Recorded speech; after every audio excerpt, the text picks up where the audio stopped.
திவ்ய தரிசனம் நேயர்களுக்கு எனது அன்பார்ந்த நமஸ்காரம். நான் உங்கள் விஜயானந்த். இன்று நாம் பார்க்கவிருப்பது ஸ்ரீ ராமநவமியினுடைய சிறப்புகள் குறித்தும், ராமநவமி அன்று நாளைய தினம் எப்பொழுது பூஜை செய்ய வேண்டும், ராமருக்கு பிடித்தமானவை எது, சென்னையில் ராமர் வந்து சென்ற ஆலயம் எது, சென்னைக்கும் ராமருக்கும் உண்டான தொடர்பு என்ன என்பது குறித்த சிறப்பான தகவல்களை பார்க்கவிருக்கிறோம். வாருங்கள்.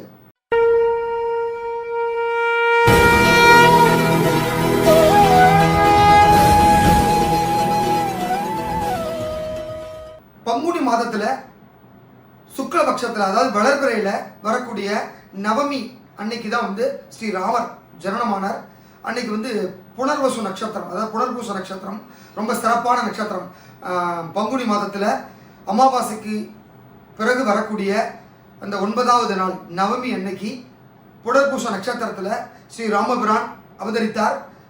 அவர் பிறக்கும் பொழுதே இந்த நாட்டை ஆளணும் அப்படிங்கிற ஒரு மகத்துவத்தோடு தான் பிறந்தவர்.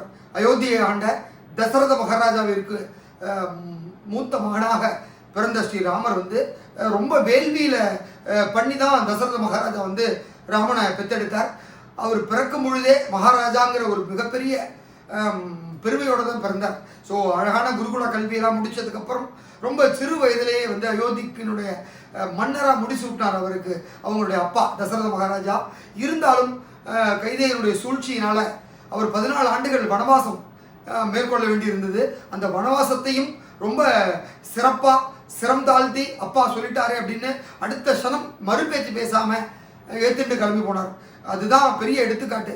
இன்னைக்கு நம்ம பசங்ககிட்டலாம் ஏதாவது ஒரு வேலை சொன்னோம், ஒரு படின்னு சொன்னாலே அவ்வளோ கோவம் வரும் குழந்தைங்களுக்கு. ஆனால் வந்து ராமன் கிட்ட அவங்க அப்பா வந்து சொன்ன உடனே நான் கிளம்பிட்டே இருக்கேன்பா அப்படின்னு சொல்லி போனவர் தான் ராமபிரான். அதாவது தாய் தந்தையருக்கு உண்டான மரியாதை, சகோதரர்களுக்கு மீதான பாசம், நாட்டு மக்கள் மீதான பணிவு கனிவு எல்லாம் வந்து ராமன்கிட்ட தான் கற்றுக்கணும். அப்படிப்பட்ட சிறப்பு வாய்ந்த ஒரு மானுட பிறவி தான் ராமபிரான். அதாவது மகாவிஷ்ணுனுடைய 10 அவதாரங்களில் தலை சிறந்த அவதாரமாக ராம அவதாரம் சொல்லலாம். ஏன்னா ஒரு மனிதனாக பிறந்து தெய்வ நிலையை எப்படி அடையணும் அப்படின்னு நமக்கெல்லாம் செய்து காட்டியவர் ராமபிரான். அயோத்தியில் பிறந்து விளந்து படாத கஷ்டங்கள்லாம் பட்டு மனிதனுக்கே உண்டான அந்த சந்தேக குணம் வந்து அத்தனையும் வந்து கடைசியில் வந்து இலங்கையில் இருக்கக்கூடிய அரசனான இலங்கை வேந்தன் ராவணனை வதம் பண்ணி அதனையும் வெற்றி கண்டு அற்புதமான ஒரு சரித்திரத்தை படைத்தவர் தான் ராமபிரான். அவருடைய பிறந்த நாள் ஜென்ம தினம் ராமநவமி. நாளைய தினம் நமக்கு வெள்ளிக்கிழமையில இது அமையிறது கூடுதல் சிறப்பு. ஏன்னா வெள்ளிக்கிழமையினால சுக்கிரனுடைய ஆதிக்கம் உள்ள ஒரு நாள். அப்படிப்பட்ட ஒரு நாளில் ராமநவமி வர்றது ரொம்ப சிறப்பு. நாளைய தினம் காலம்பரை 6 மணிலேருந்து 10:30 மணிக்குள்ள உங்கள் பூஜையெல்லாம் முடிச்சுக்கலாம். ஸோ உங்கள்கிட்ட இருக்க அந்த பட்டாபிஷேக ராமர் படத்தும் அதே போல் ராமர் ஜாதகமும் இருக்கும் பல வீடுகளில். அது ரெண்டையுமே சேர்த்து எடுத்து வச்சு அந்த படங்களுக்கு சந்தனம் குங்குமம் வச்சு, துளசி மாலை இருந்தால் துளசி மாலை, இல்லை ஏதாவது ஒரு புஷ்ப மாலை இருந்தால் புஷ்ப மாலை சாத்தி, பானகம் நீர்மோர் ரொம்ப முக்கியமான ரெண்டுமே நாளைக்கு தினம் ராமருக்கு பிடித்த நைவேத்தியம் பண்ணணும். பானக நீர்மோர் கலந்து வச்சு அதோட தேங்காய் வெத்தலைப்பாக்கு வாழைப்படம் கல்கண்டு கொஞ்சம் வச்சு நைவேத்தியம் பண்ணிட்டு கற்பூர ஆரத்தி காமிச்சிட்டு அதுக்கப்புறம் அதை குழந்தைகளுக்கு கொடுத்து அவங்க வந்து அந்த கல்கண்டு பானக நீர்மோர்லாம் சாப்பிட்டா ரொம்ப ரொம்ப சிறப்பு.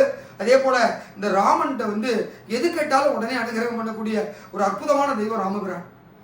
நாளைய தினம் ராமநவமியில் உங்களுடைய என்ன வரங்கள் வேணுமோ அதை நாளைய தினம் அவர்கிட்ட கேட்டிங்கன்னா நிச்சயமாக அடுத்த ராமநவமிக்குள்ளே உங்களுக்கான அந்த வரத்தை உங்கள் கைவேள பலனாக கொடுக்கக்கூடியவர் அந்த ராமபிரான். இந்த ராமனுடைய நாமத்தை ஜபிச்சுட்டே இருக்கலாம். பல பேர் பார்த்தீங்கன்னா இன்றைக்கும் ஸ்ரீராமஜெயம் எழுதிக்கிட்டே இருப்பாங்க லட்சக்கணக்கில். நீங்கள் ராமஜெயம் எழுத எழுத எழுத வந்து பேங்க்கில் வந்து பணம் போடுற மாதிரி. ஸோ ஒரு காலத்தில் வட்டி முதலமா உங்களுக்கு கஷ்டமான காலத்தில் அது திரும்பி வரும். அதனால் முடிஞ்ச அளவுக்கு நாளைக்கு ஸ்ரீராம ஜெயத்தை ஜபம் பண்ணிகிட்டே இருங்க. ராமனுடைய பக்தனான ஆஞ்சநேயருக்கு தெரியும் ராமர் எப்படிப்பட்டவர்னு. அவருடைய மார்பை கிழிச்சு பார்த்தா கூட அதில் ராமனும் சீத்தையும் தான் இருந்தாங்க. ஏன்னா அப்படிப்பட்ட ஒரு மகாபக்தன் ஆஞ்சநேயர். ராம அவதாரத்தில் வந்து ஆஞ்சநேயர் தான் ரொம்ப பிரதானமாக சொல்லப்பட்டிருக்கு. ஏன்னா அவ்வளவு ஒரு பக்தியும் அவரை மாதிரி வந்து குரு பக்தி வேறு யாருமே காட்ட முடியாது. அதனால ஒரு பணிவு வரணும் அப்படின்னாலே ஆஞ்சநேயர் தரிசனம் பண்ணினாலே உங்களுக்கு பணிவு வந்துடும். எனவே நாளைய தினம் ரொம்ப சிறப்பு வாய்ந்த இந்த ராமநவமி எல்லாரும் கொண்டாடி மகிழ்ந்து ராமனுடைய அருளை பெறணும்னு கேட்டுக்கிறேன். அதுவும் இந்த அயோத்தியில் இப்போ ராமர் பிரதிஷ்டைக்கு அப்புறம் மீண்டும் அயோத்தியில் ராமனுடைய ஆட்சி நடக்கிறது. அப்படிப்பட்ட இந்த ராமபிரான் நாளைய தினம் மீண்டும் ஜனிக்கிறது அப்படிங்கிறது ரொம்ப சிறப்பான ஒன்று. நாளைய தினத்தை எல்லாரும் கொண்டாடி அவருக்கு பிடித்தமான விஷயத்தை பண்ணி அவரை போற்றி கொண்டாடுவோம் அப்படிங்கிறத சொல்லிக்கலாம். அதோடு ராமர் வந்து அயோத்தியிலேருந்து கிளம்பி அப்படியே வனவாசம் போகிறப்ப தெரியும், ராமேஸ்வரத்தில் வந்து தான் இலங்கைக்கு கல்லை போட்டு கிளம்பி போனார் அப்படிங்கிறதெல்லாம் நம்ம நிறைய பார்த்துருக்கோம். ஆனால் தமிழகத்தில் அதுவும் குறிப்பாக சென்னையில் ராமர் எங்கெல்லாம் வந்தார் அப்படிங்கிறதுக்கு பல உதாரணங்கள் இருக்குது, பல எடுத்துக்காட்டுகள், பல கல்வெட்டுகள்லாம் இருக்குது. அந்த வகையில் பார்த்தீங்கன்னா சென்னை போரூர் எல்லாருக்குமே தெரியும். அந்த போரூர் ஏன் பேர் வந்துன்னே தெரியாது. ஆக்சுவலாக போரூர் பக்கத்தில் ராமநாதீஸ்வரர் ஒரு கோவிலே இருக்குது. ராமன் வந்து சிவனை வழிபட்ட கோவில். அங்கே வந்து பூஜை பண்ணியிருக்கார் ராமனுக்கு. அதனால தான் வந்து பார்த்தீங்கன்னா அந்த சிவனுக்கு வந்து ராமநாதீஸ்வரர்னு பேர். ராமன் வந்து பூஜை பண்ணி அவர் இங்கேருந்து கிளம்பி போருக்கு போகிறதுனால அது போரூர்னு பேர் வந்தது. ராமனுக்கு பிரியாவிடை கொடுக்கணுங்கிறதுக்காக தன்னுடைய திருமேனியை 6 அடி உயரத்திற்கு லிங்க ரூபமாக இருக்கிறவர் தான் அந்த ராமநாதீஸ்வரர். ஸோ அவர் 6 தழுவி கட்டி அணைச்சிக்கணும் அப்படிங்கிறதுக்காக 6 அடி உயரத்தில் பிரம்மாண்ட லிங்கமாக இருப்பார். அதற்கு பக்கத்தில் இருக்கக்கூடிய சிவவீர ஆஞ்சநேயர்னு பேர். சிவனுக்கு சேவை பண்ணதுனால தன்னுடைய நாமத்திலேயே சிவவீர ஆஞ்சநேயர்னு இருக்கும். வடக்கு முகமாக இருப்பார். பார்த்தீங்கன்னா கழுத்தில் ருத்ராட்ச கொட்டை போட்டு இருப்பார். ஏன்னா ராமன் வந்து அங்கே சிவபூஜை பண்ணதுனால சிவனுக்கு பிடித்தமான ருத்ராட்சத்தை கழுத்தில் மாட்டின்னு இருப்பார் ஆஞ்சநேயர். ராமர் பூஜை பண்ணுறப்ப டெய்லி அந்த பூஜைக்கு தேவையான தண்ணியெல்லாம் கொண்டு வந்து கொடுத்து அவ்வளோ உதவி பண்ணார். அதனால தான் அவருக்கு சிவவீர ஆஞ்சநேயர் அப்படிங்கிற நாமமும் வந்தது. ஸோ இங்கிருந்து கிளம்பி தான் அவர் மெல்ல அப்படியே தன்னுடைய பயணத்தை தமிழ்நாட்டில் ஆரம்பித்து அப்படியே கடகோடியாக இருக்கக்கூடிய ராமேஸ்வரத்தில் போய் போருக்கு ஆயத்தமானாருங்கிறதுனால இது போரூர் அப்படின்னு பெயர் வந்தது. ஸோ அப்படிப்பட்ட சிறப்பு வாய்ந்த ஊர் தான் இந்த போரூர். அங்கே இருக்கிற கோவில் தான் ராமநாதேஸ்வரர் கோவில். அதுதான் குருஸ்தலமாக இருக்குது. தொண்டை மண்டலத்தில் இருக்கக்கூடிய நவகிரக ஸ்தலங்களில் குருஸ்தலமாகவும் விளங்குகிறது.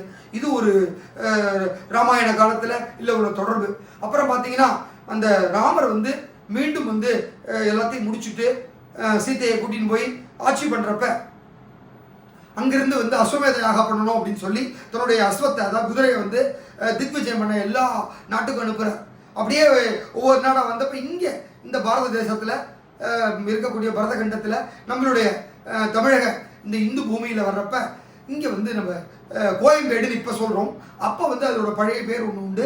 அங்கே இருக்கிற அந்த ஆறு இருக்கு இல்லையா, அந்த ஆறு வந்து ரொம்ப அற்புதமான ஒரு ஆறு. இப்போ கூவமாறாயிடுச்சு. அந்த ஆற்றங்கரையில் வந்து நிறைய தர்பை இருக்கும். அந்த தர்ப செடியில் இருக்கக்கூடிய தர்பையெல்லாம் கட் பண்ணிடுது வால்மீகி தன்னுடைய ஆசிரமத்துக்கு எடுத்துகிட்டு போவார். தன்னுடைய சீடர்களோட இங்கே தான் வருவார். திருவான்மியூரில் தான் அவருடைய ஆசிரமம் இருந்தது. ஸோ திருவான்மியூர் மருந்தீஸ்வரர் கோவில் பக்கத்துலேருந்து தனது ஆசிரமத்திலேருந்து நடந்து அப்படியே கோயம்பேடு குறுங்காலீஸ்வரர் கோவில் வரைக்கும் வருவார். அங்கே வந்து அந்த ஆத்தங்கரையில் உட்காந்து தர்பையெல்லாம் கட் பண்ணி எடுத்துகிட்டு போவார். அப்போ வந்து இங்கே வனவாசத்தில் சீதா இருந்தப்ப 2 குழந்தைகள் பிறந்தது, லவகுச்சான்னு. அந்த 2 குழந்தைகளும் அந்த வால்மீகியோட ஆசிரமத்தில் தான் வளர்ந்தாங்க. அப்படி வளர்ந்தப்ப குழந்தைங்க விளையாண்டுட்டு இருந்தப்ப இந்த குதிரை கரெக்டாக திக்விஜயம் பண்ணி இங்கே வந்தப்ப அந்த குதிரையை பார்த்தவங்க ரொம்ப அழகாக இருக்கேன்னு சொல்லி அந்த குதிரையை பிடிச்சி கட்டி வச்சுட்டாங்க. ஸோ குதிரையை கட்டி வச்ச இடம் தான் கோயம்பேடு.